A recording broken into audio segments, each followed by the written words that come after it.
Hello friends, আবার একটা ছোট্ট একটা মিনি ব্লগ নিয়ে চলে এলাম অনেকদিন পরে। আমরা গিয়েছিলাম কৃষ্ণনগর সিটি জংশন মায়াপুরে।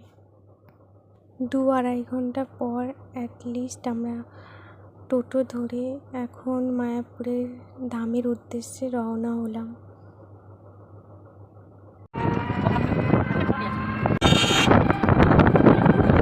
মায়াপুরে আসতে গেলে তোমাদের একটা জেটি ঘাট পার হতে হবে। তো জেটি ঘাটের উদ্দেশ্যে এসেছি, প্রচণ্ড পরিমাণে লাইন ছিল।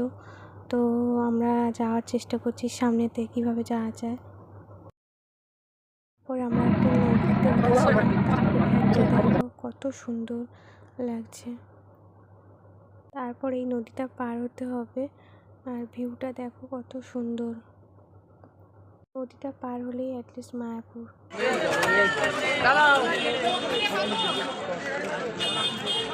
চৈতন্য ধামে যাচ্ছি আমরা। শ্রীরাধা গোবিন্দ মায়াপুর ধামের উদ্দেশ্যে আমরা আবার হাঁটতে শুরু করলাম।